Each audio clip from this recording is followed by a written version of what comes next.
way to get into the Valentine's Day spirit. You got that right. Today's video, we are counting down people's most craziest exes. Actual horror stories. Seriously, these exes sound batshit crazy. Before we get into this video, make sure you subscribe to my channel and give this video a like. My first boyfriend stalked me. He followed me everywhere. He spray painted threats on the road on my way to school and back.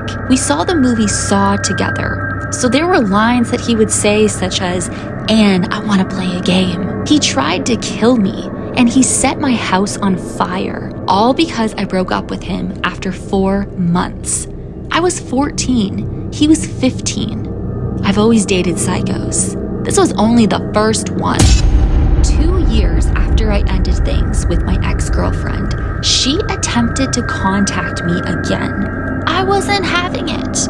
After a few failed attempts, she sent another message that said, "You better find your God now because I'm going to murder you."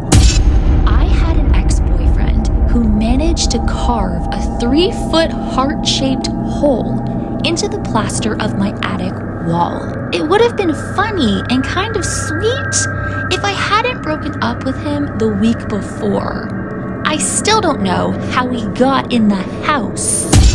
I had an ex who came at me with a carving knife once. He wanted to kill me because I'd broken the glass in our back door window. I actually broke the glass with my shoulder because he was chasing me with a razor blade at the time.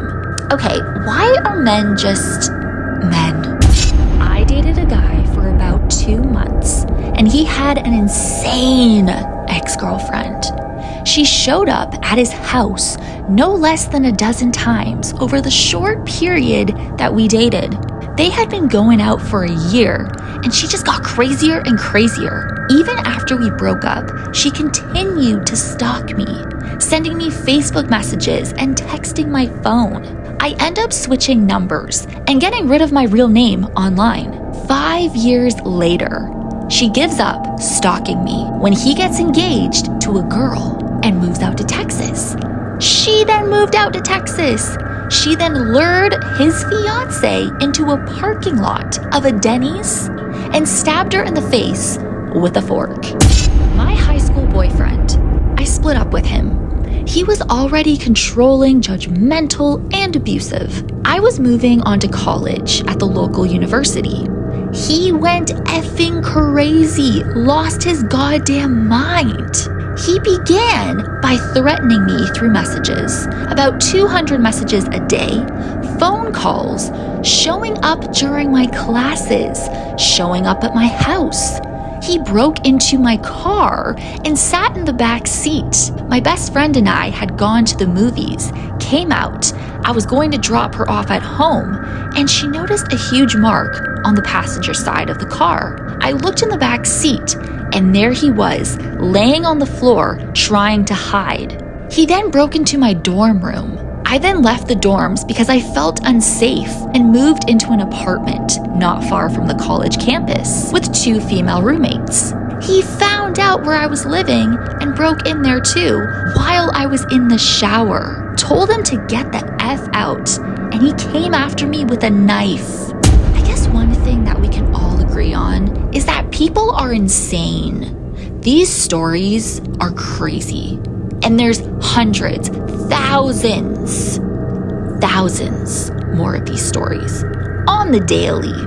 That's how insane people are. It's absolutely terrifying what people can go through with exes, or even when they're in the relationship, because eventually they're an ex, right? There's a reason why they are an ex. But the crazies are still crazy, and they won't leave you alone. You guys, I am in my voice narration era. Hell yeah, this is fun. Do you guys like these stories? If you want me to do more ex-lover psychotic behavior from exes stories, since you know it is Valentine's Day coming up, then let me know. And maybe I can do a part 2. or a part 3, part 4, because there's so many freaking psychos out there. Thank you guys so much for watching. Make sure you subscribe to my channel so you never miss a video. As always, you rock my world in the song lyrics of Michael Jackson. Hashtag Team Birdie44. Hashtag Barilla Friends. Hey. And I will see you guys in my next video. Bye.